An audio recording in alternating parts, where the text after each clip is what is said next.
Welcome to You Brew Kombucha. Today we're gonna play around with some fun ideas to make kombucha mocktails. I love using homemade kombucha as an ingredient in mocktails. I love making just refreshing drinks in general, and there are times when sometimes a full-on bottle of kombucha is just a little too potent or a little too much for what I'm feeling at the moment. And so I love to mix it in with a bunch of different other mixers. It's also just a fun way to make a fun, refreshing drink that serves as a good little alternate for a cocktail. So I figured I have a bunch of different syrups and a bunch of freshly juiced citrus fruits. I have some cold brewed tea, some juice, and some sparkling waters. And I also, of course, have a few different flavors of homemade kombucha. And I figured, why don't we just go ahead and play around with a few different flavor combinations so that I can show you how I like to use kombucha as a mixer in a whole bunch of different fun drinks.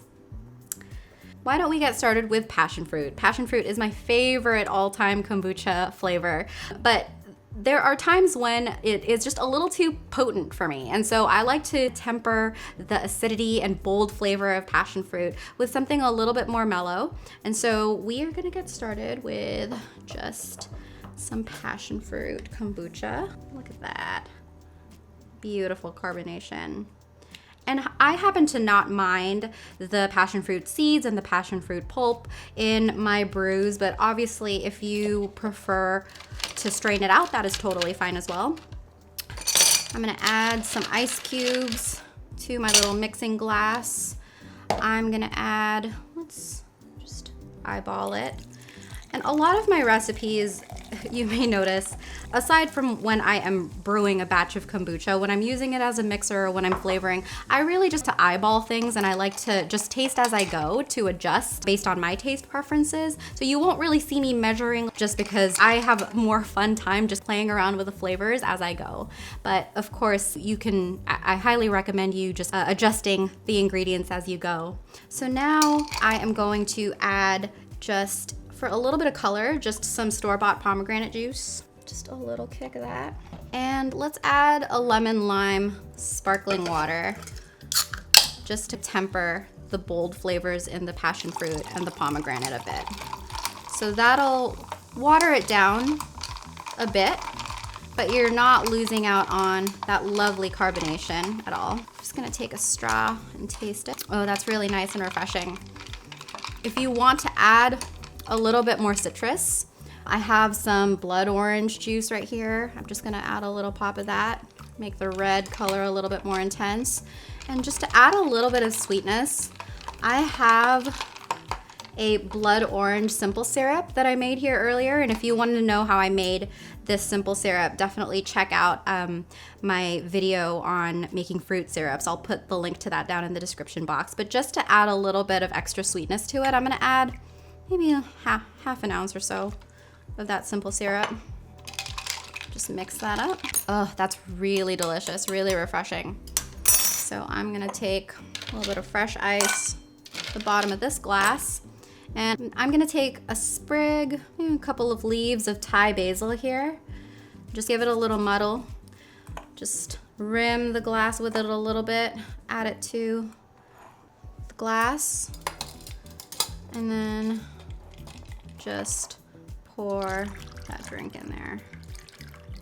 Some of those passion fruit seeds are gonna pass through. There we go. Nice, beautiful little mocktail.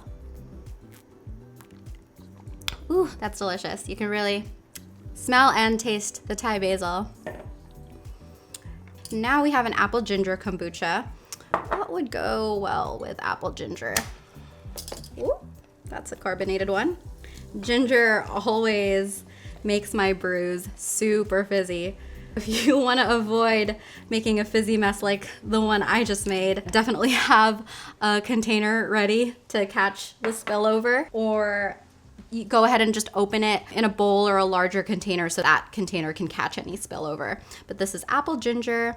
Let's add some, this is a spiced simple syrup that I made with some cardamom, some star anise, and some cinnamon. And I feel like that would go really well with the apple flavors in this kombucha. So let's go ahead and add about an ounce of that simple syrup. Mix it around. And for some citrus, I have some freshly juiced lime right here. Just gonna add maybe ½ ounce or so, about half, for just a bit of citrus. Give it that a taste. Ooh, that's really good. You can really get the flavor of that spiced syrup. It works really well with both the ginger and the apple. Get some fresh ice here. Clean hands. Go ahead. I don't need to strain that out. Let's pour that in. And then we already have this kind of lemon lime sparkling seltzer. You can just do a little floater up at the top for a really refreshing drink. And there we go.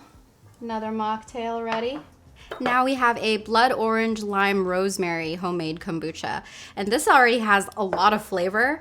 I don't know that I necessarily want to muddy it up with a bunch of other flavors, but I feel like this, because it'll likely be pretty potent, might go well with some just straight cold brew tea. So this is a loose leaf, full leaf oolong tea that I have just been cold brewing in some room temp water for about overnight, I'd say. So let's just go ahead and open this. And this one we can just keep pretty simple. This is a pretty, oh, it smells amazing. This one we can just keep simple and just make it, just build the drink right in the glass. Maybe we'll do equal parts cold brewed tea and kombucha. And I'm just gonna pick that rosemary stem and put it right in the cocktail, mocktail. Give it a little stir. Nice, really refreshing. Mocktail number 3. Now for this last one, I have a strawberry ginger homemade kombucha that I feel like I would like to freshen up with some fresh herbs and maybe some fresh citrus. A little bit of carbonation there building up. There it is. You can see that carbonation building up there. Very nice.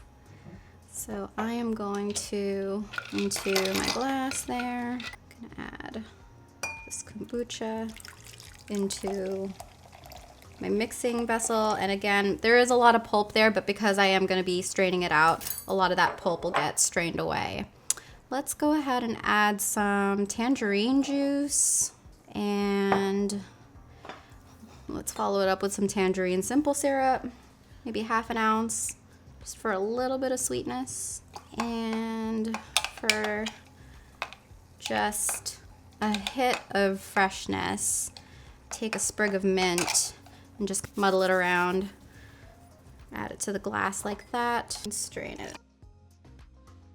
Give it a quick taste. I could use a little bit more kombucha actually, so let's just top the rest of that kombucha off right there. There you have it. Just a few little fun improvised flavor combinations based on the kombuchas that I had at home on hand, and some fresh fruit juices, some simple syrups that we've made, and some sparkling waters. And these are obviously a little extra. These are pretty over the top and maybe something that's a little bit more for kind of a party atmosphere. But you know what? I like to treat myself every once in a while with just a little mocktail after work or during work. And you can obviously use kombucha as a mixer with a lot more just simple recipes. You could, I honestly most of the time just like mixing it with equal parts cold brewed tea, or with just a slosh of some seltzer or some sparkling water. And it just lightens the kombucha up a little bit, makes it a little bit more gulpable and sippable for a longer period of time. And so I really enjoy making lots of different kinds of kombucha mocktails. And so I hope this video inspired you and gave you some ideas for other ways that you can use your homemade batches of kombucha aside from just drinking it straight. I'm always really excited to find different uses for my different home brews and different flavor combinations. So I hope you found this video helpful. And if you're curious about other aspects of the home brewing process, you can also find the full list of all the topics that I cover at my website, youbrewkombucha.com. Happy brewing!